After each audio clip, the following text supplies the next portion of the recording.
This documentary is about CBNRM, Community-Based Natural Resource Management. Botswana is a prosperous nation with a diversified economy and a good infrastructure. Most of its activities take place in the urban areas, like in its capital city, Gaborone. Here, over 220,000 people are working and living together. It is a vibrant, modern and lively place, full of nice architecture. Botswana are cattle people. We export meat all over the world. But our most important source of income is diamonds. Diamonds give us a lot of benefits, but in rural areas, CBNRM, Community-Based Natural Resource Management, can also be beneficial to the communities.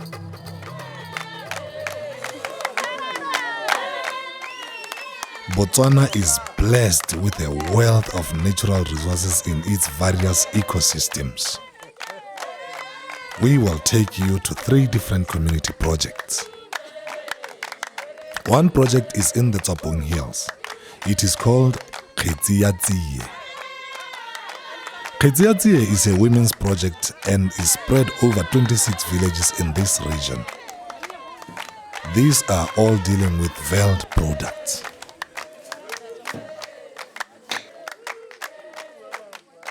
Kubu Island is a tourism project from Gaing or Community Trust. It is located in the Makgadikgadi Plains. These are the remains of an immense lake from a time that sub-Saharan Africa was very wet. Kubu Island attracts many tourists because of its beautiful landscape and spiritual atmosphere.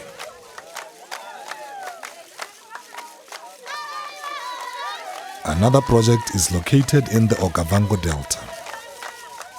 It is Sankuyu Tshwaragano Management Trust. It is dealing with tourism and wildlife. The Okavango Delta contains many animal species which attract hunters and tourists. Ours are only 3 examples, but there are many more communities adding income from using the natural resources of their environment, mostly wildlife, tourism and veld products. Cultural activities like this traditional dance representing the coming of age of a woman are also attractive to tourists. Community-based natural resource management is a conservation approach which endeavors to devolve authority for managing natural resources to rural communities who coexist with these natural resources.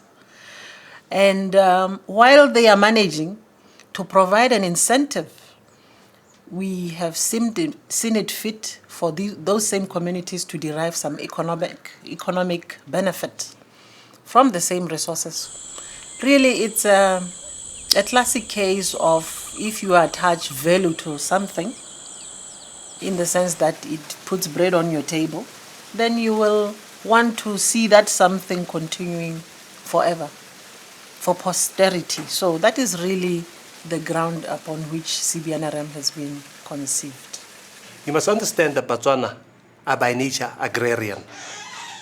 Their belief is in cattle and agriculture, rain-fed agriculture for that matter. Concepts like climate change are new concepts.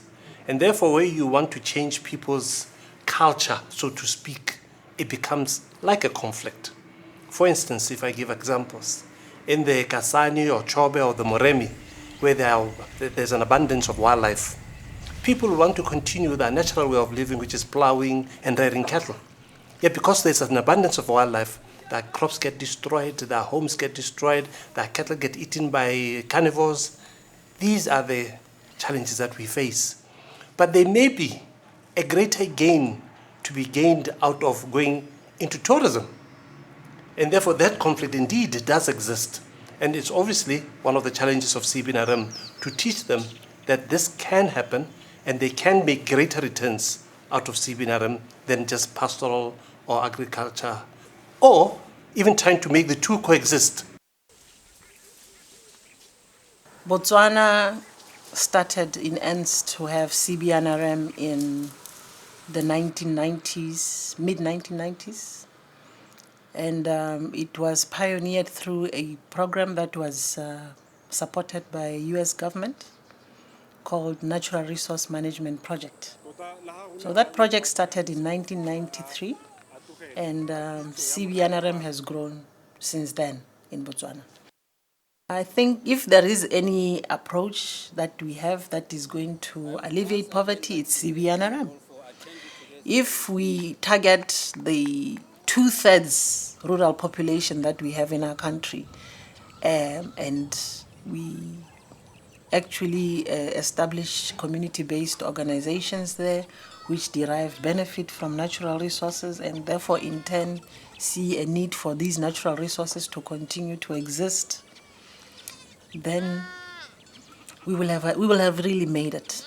It's a double prong in the sense that you achieve conservation of natural resources and you also alleviate poverty long term. And the beauty of CBNRM is that it's not somebody coming to do for these communities. We believe in time, if we implement CBNRM model, the right model, which is really a challenge to us, we will increasingly empower those rural communities so that they can actually have their future in their hands. For communities to actually start benefiting in earnest from the CBNRM program, first of all, they have to form a trust. And secondly, they have to acquire a head lease for exclusive access to use the natural resources within the area that will be defined. So they are, for all intents and purposes, running a concession as has been done traditionally by the private sector. Communities are expected to produce a land use management plan even before they can get a head lease. That is very important. Like I said, CBNRM is primarily for conservation. And we believe for communities to be able to conserve effectively, they must have a management plan that guides conservation activities or any other utilization activities that they may be having within that area. So the land use management plan is a prerequisite for them to actually get a head lease with the land board or any other land authority within the area. Apart from government, there are a number of NGOs active in supporting the CBOs. In 1999, a national CBNRM forum was established with stakeholders mapping the way forward. There are in each district technical advisory committees, TACs, to advise the communities. I was elected as the chairman of the forum last year, and that was through the process that the forum had decided a few years ago to have a rotation chair where the government would sit for 2 years, the CBOs, the NGOs and the private sector, and it was voted it would be the private sector turn, and that's how I got elected onto it. What I have to say about CBNRM for the past 15 years, I think you must put it into context and say that it was a pilot. It was for us as a government to learn from the experience of CBNRM as was proposed at the time. And I think the greatest lesson was the issue of capacity development within communities. I think that has come out very clearly, and that is what has necessitated our developing a policy which will now give direction in terms of guiding what needs to be done to really strengthen CBNRM. The second lesson I think we've learned is the relationship between the effort you put into conservation and your return as a community. I think it's another very important aspect, Because I think one must understand that CBNRM's objective is for communities who live with the natural resources should benefit from them, and should benefit from them greater if they conserve them better. It's an issue of sustainability. And therefore, that link is one of the things that we also have to all the time underscore to the communities to show them that the better they conserve, the better returns they'll get. And the sustainability of those returns is most important. There are currently 88 community-based organizations in Botswana, and they are represented in all the major districts in the country. Out of those, only 18 are actually utilizing wildlife resources. In the last hunting season of 2007, the communities of Ngamiland and Chobe alone have raised over 8 million pula just for one season. That's a lot of money to fall on community persons. So it is incumbent upon government and NGO partners to build capacity of these communities to be able to, one, come up with accountable governance structures, and secondly, be able to manage both financial and other assets that are accruing to these communities. And that has been the major challenge that rural communities have faced.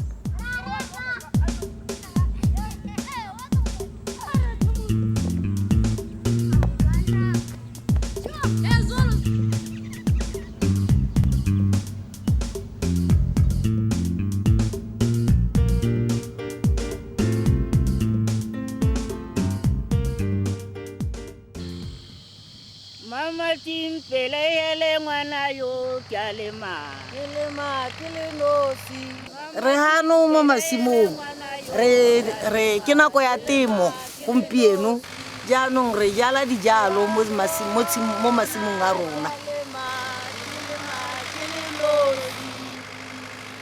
wampona kyalema kelema kelenosi wampona kyalema kelema kelenosi mo masimong a rona mo re lema mabele a gompieno a leng gano mabele jaaka ga ke go supegetsa jaanong ke lema gape re lema gape ditou mo re go bitsa re le ditou ka Setswana wa bona jaanong re lema dithotse tsa magapu jaaka ga re ntse yana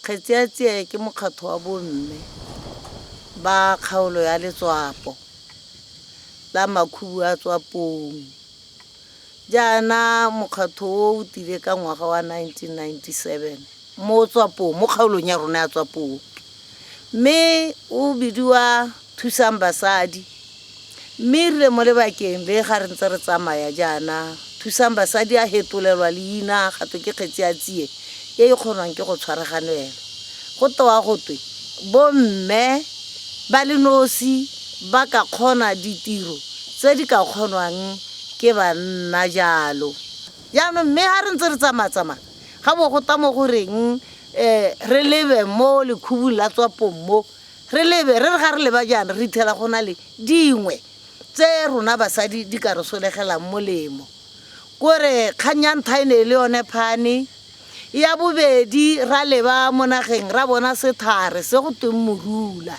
sethare se go tweng morula se gantsi re ne re se itse se dira bojalwa mme go tswe mo bojalweng mo dithutuntshong tse e leng gore re ne re ntse re rutuntshiwa ra ithela e le gore sethare se ga re sena go dira bojalwa re omisa bana ba sone maungo ga re a omisitse yana go tsweng mo re a thula ga re sena go thula maungo a ra bona gore ga re ntse rutuntshiwa go na le dimešhini dingwe tse di dirisiwang go gamola moko wa morula o gore re dire oil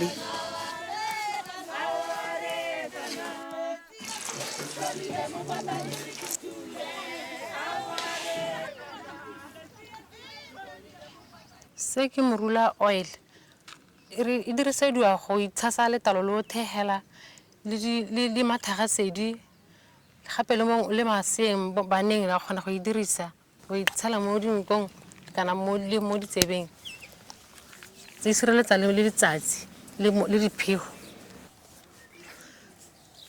Mahura a kgona gore go tshusuma mo go be go hela gantse o itshasitse moraga lebaka. Ga re sena go dira oil jalo re rutuntshitswe gape gate ra dira melora.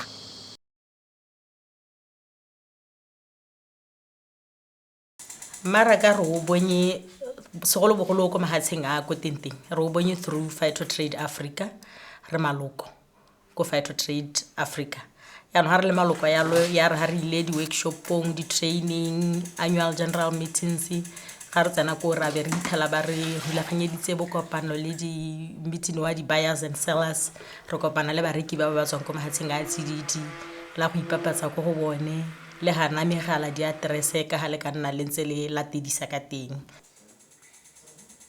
Demand is bigger than the production. Me kgang e bakileng seo ke gore maloko a kile a boela morago like ka 2004 ga re tsena mo lethokong la madi bo ba ikgogela ko morago ba ya boloko bo ya go tase gora gore ka gore re ile ra re khitsi ya tse gona go tshwaraganela bo gora gore ga ra e tshwaraganela ya no ga re sa e tshwaraganela lo kana gore mo ne re ntse re go ntsha ka sesigo ya no ga se tole re ntsha ka sesigo re ntsha ka tatana. Khatsiatsi e na le mosola ine ya dira gore re tshele senta ka go adima ka go hiwa ke maphata madi a re ne ra adima khotsa re adimang go dira dikgwebo ka one madia mme ya no gone bo nga re dira dikgwebo jalo matshelo a rona a toka ba go gaisa jaaka ise go roge bana.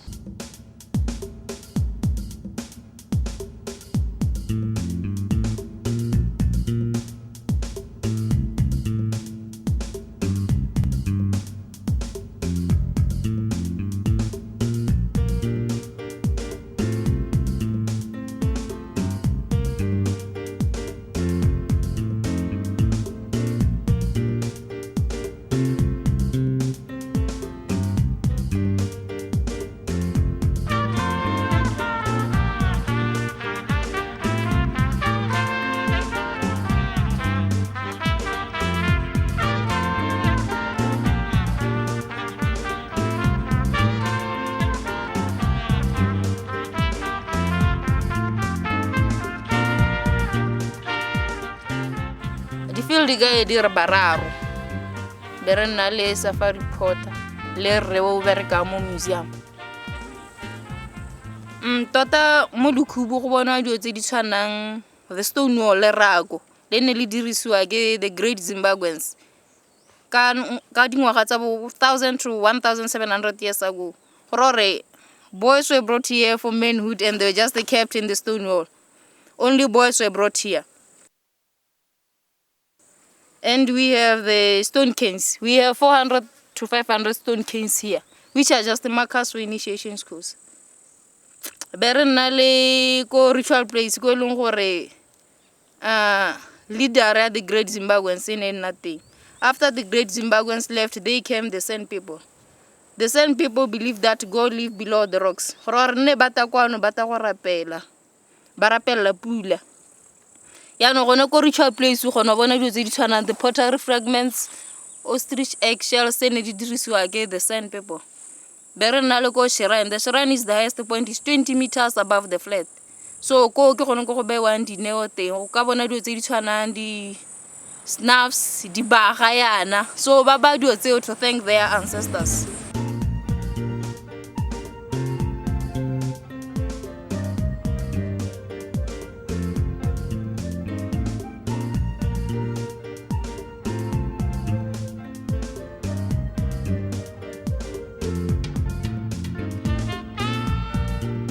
Tirisano mmogo e teng ga magareng ga maphata a tshwana le bo museum yana le bo bokhosi le bo village extension team le TAC which is Technical Advisory Committee, e na le bo molaodi yana. The community itself invite the chief to attend the meetings to assist us with some problems that we might be facing in the project. Secondly, we do have indirect jobs that we offer to the community for us to them to get some little bit of income from that. Basically, we are making enough money to pay our staff and even to run the day-to-day activities of the trust. Our trust is based of about 9 employees, and then we do sometimes increase in numbers based on the situation whereby the number of our tourists increases. Then we have to employ some temporary guys to assist those who we have now.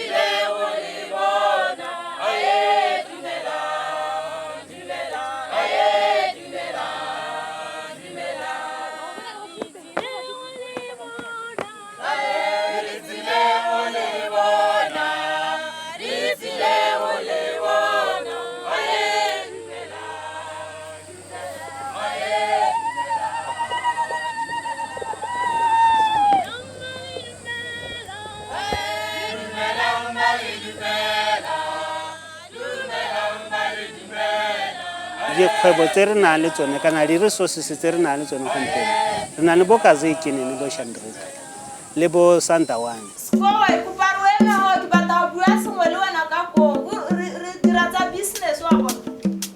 The Reservations Office is dealing with all reservations for both the Kazikini campsite and the Santawane Lodge. It is currently employing 8 people from the village.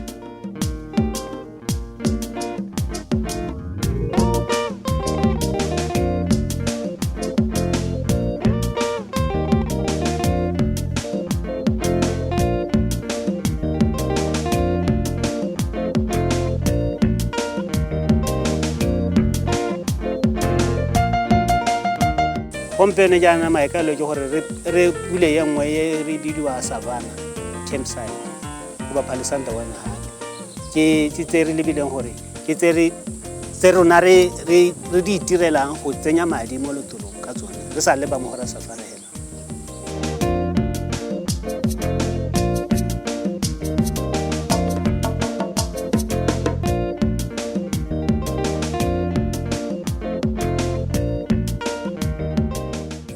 Boammaaruri ke gore dingwaga tse di hitile tsela ne go sena mosola o re o bona gompieno ebile le gone ne o ka tsaya gore go dira ga rona ga dingwaga tse di hitile ne le go itsatsanka hela mo go sa re sologele molemo mme gompieno ra dira e re ga o leba ko morago bo hitele gore tiro ya gago ya kgatha ga e kgathe wena hela e kgatha le mongwe yo tsamaya le mo feta mo tseleng lapa lengwe le lengwe le tsenyeditswe tap re nwa metsi hela re le mo lapeng.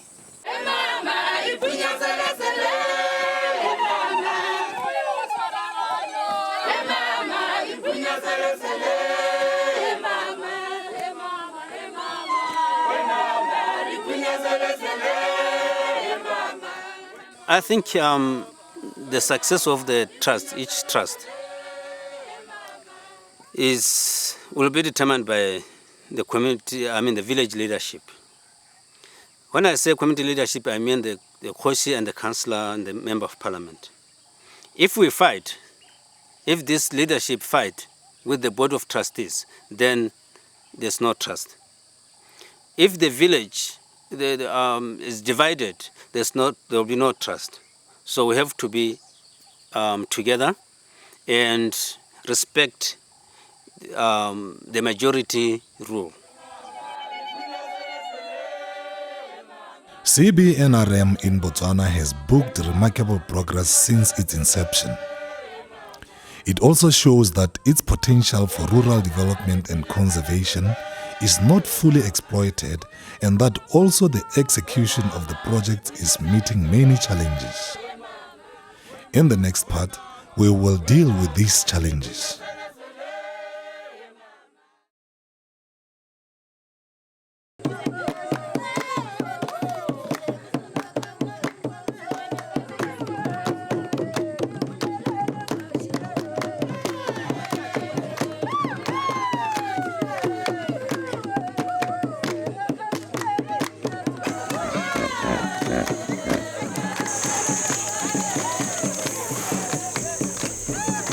I think what we've learned is basically the downfall of the CBNRM system, which it hasn't come up to what it was expected to.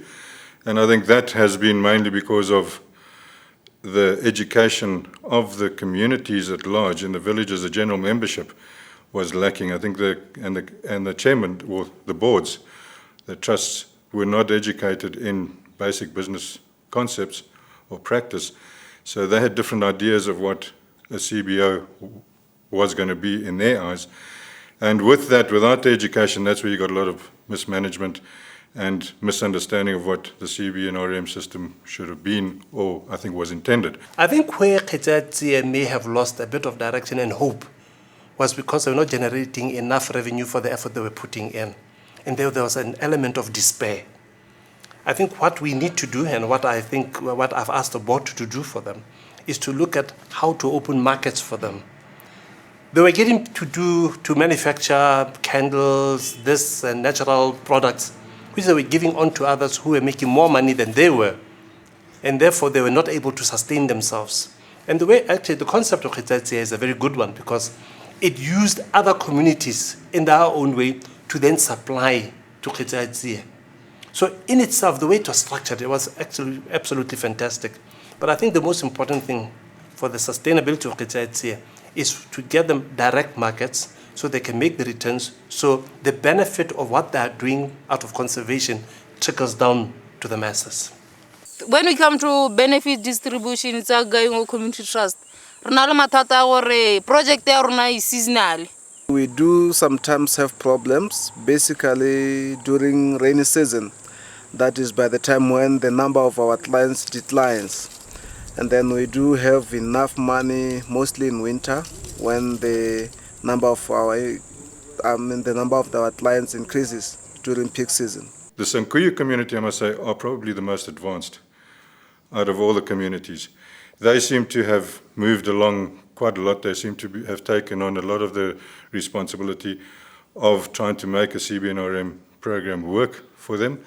They have tried the photographic operation in Santawani and decided that they were going to make more money for the community by getting a joint venture partner in that operation.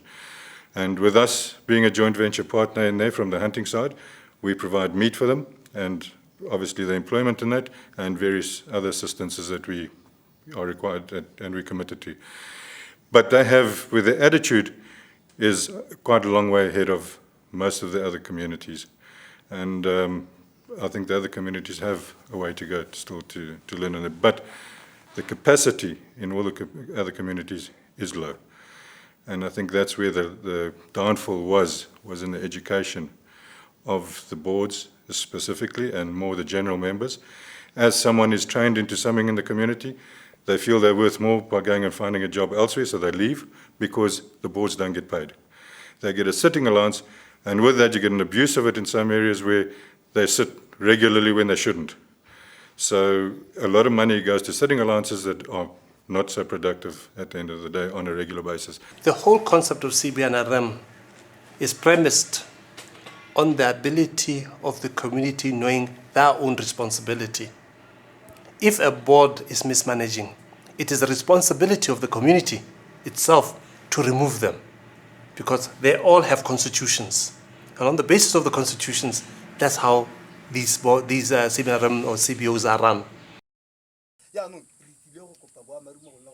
I think one of the things that made us successful is that we are one village. And also, their chief, Kosi, worked in the tourism industry for many, many years before he became the chief there. So, which means as the Kosi, I'm an advisor to the Board of Trustees and the trust as a whole. So when I advise them, I know what I'm talking about because I've been in the industry for some time. And I think that's one of the things that make us different from others.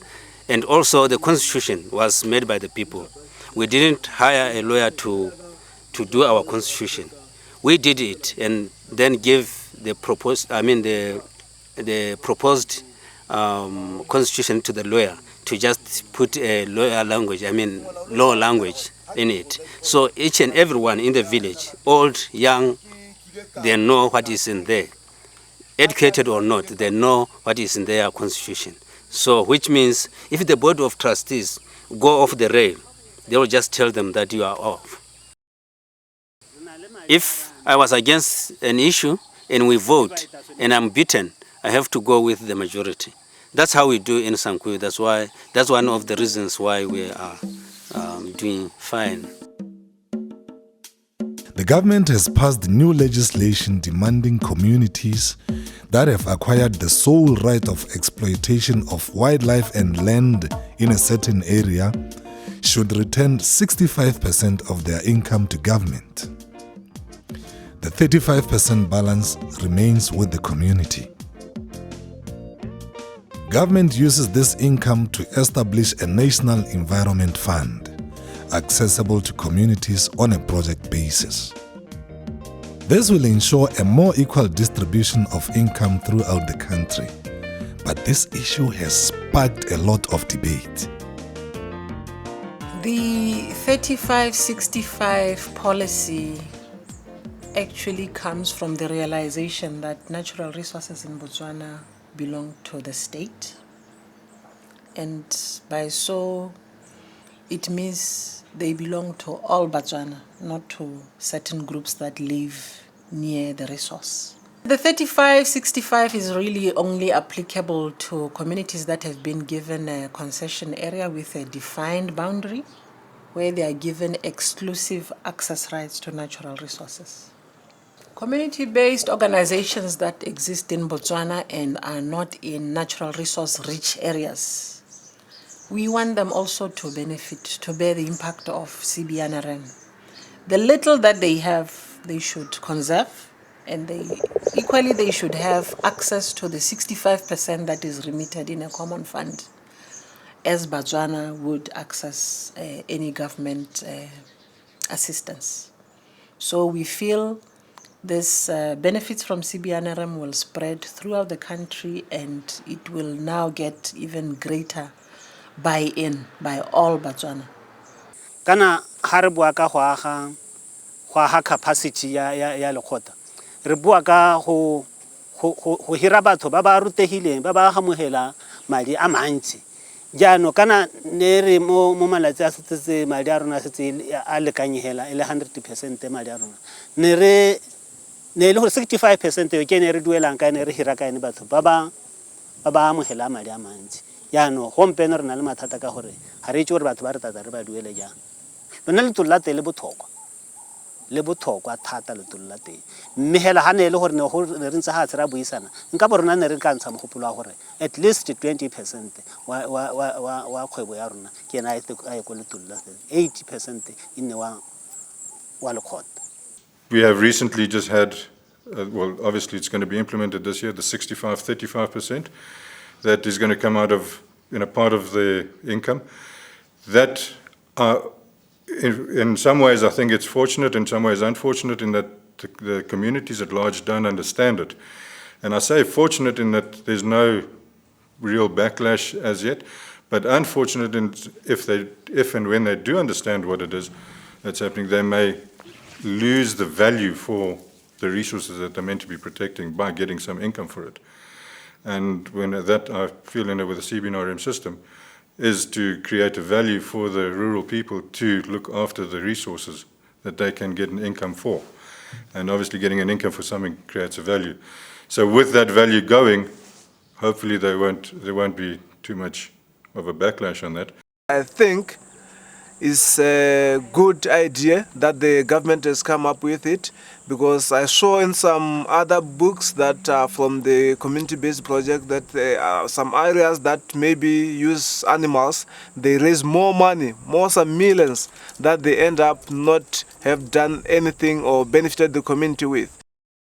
My plan or my vision is to see the project itself in a very high standard, generating more income, assisting the community with income or even with buildings or whatever what they are planning to, because basically the profit itself, we have to take it to the community, and they are the one that will give us an idea of we want this to be implemented with the revenue that we have collected. And that is what I'm aiming to do everything that the community seeks us as the project seer to have done what they have been asking. Yes, it will affect us, but I think the government has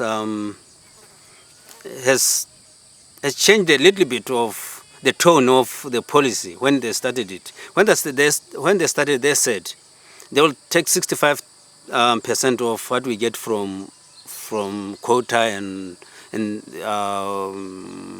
land rentals, and then that will be put into a fund of which each and every community in Botswana can apply for that.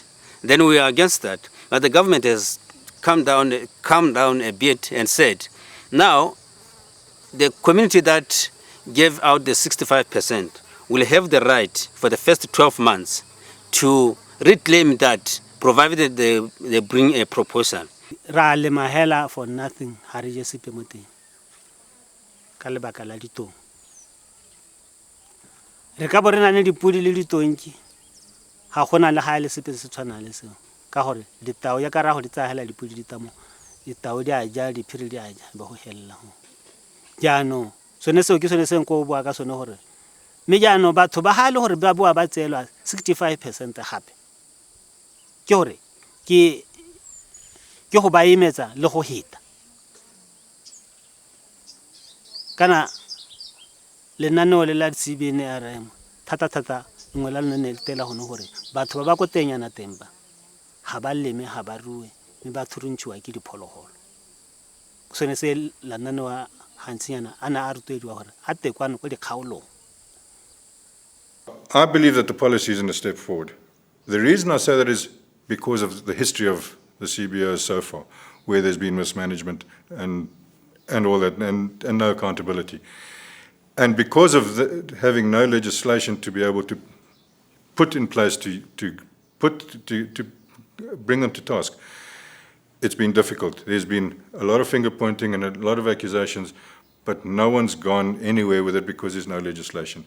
And I think it's time that people get put to task. I think it's time that they get held accountable.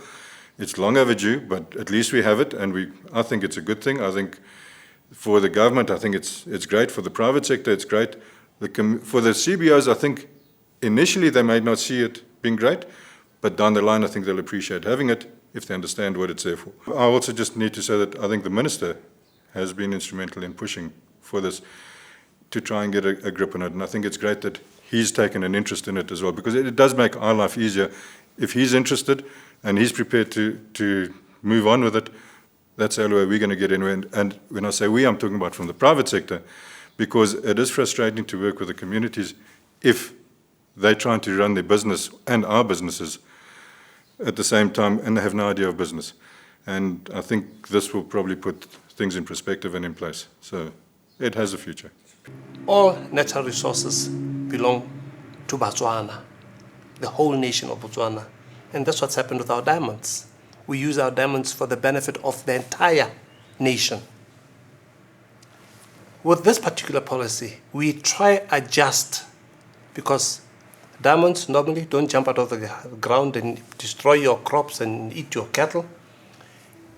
Communities that live adjacent to, for instance, wild animals, do not live a normal life like in Botswana, who is in an area where there is no wildlife, right? Therefore, we are trying to get an understanding out of those communities that live adjacent to wildlife to appreciate that those things are equally as valuable. But yes, we also appreciate the fact that they are inconvenienced by the fact that they do not lead a normal life like any other Motswana. Indeed, the fact that initially in the trial period they were given 100%, we've realized that many bad things have also emerged out of this. What emerged out of this was that Sandi communities believed that those areas were theirs alone, and therefore the way they developed their constitutions were very exclusive of other nationals of this country, which is not what we are trying to encourage. A Motswana is a Motswana no matter where he is. Second, the other issue that where the major challenge lies is where you find that most of the money that comes into these CBOs goes into salaries and wages. The expectation was not that the boards themselves will be the people who are running. They will be making, the expectations that they will be making the decisions to hire the right people with the wherewithal, the business knowledge, the financial knowledge, and all the other knowledge required to run businesses and come up with business decisions. But what we see is that because the boards have seen the opportunity that they can make easier money, you find that if they make 3 million, probably $1 million pula is used on salaries for the boards and the VTCs. They've got what they've made themselves all sorts of boards, and that was not the objective, and therefore the benefits not filtered. So yes, it's a challenge we have, and it's a challenge we are up against, and all I can say is that I'm up to the challenge. I'm convinced we will prevail in terms of making sure the communities take the responsibility, the boards realize their roles is only to be there to take thoughts from the community and will represent the communities appropriately with the joint venture partner. They'll get the right people with the right skills in place. They'll get their books audited on time, because eventually, if you don't audit your books, I'm not going to give you a quota for the next year. So those are all the issues that we are looking at in this new policy. It's not legislation, it's policy. After we've settled the dust, then maybe there'll be need to legislate, because we'll have seen where we've settled to.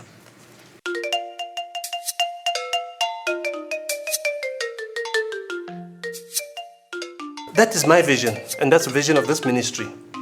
It's a vision of this ministry, it's a vision of government in the sense that we want the greatest return for the Botswana. So if you have an asset that you're not getting the rightful return for, it's for us to ensure that we put mechanisms in place for you to be able to sell that asset for the right price. And that is where I think we'll make the difference once they see the benefit emanating from that.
Don't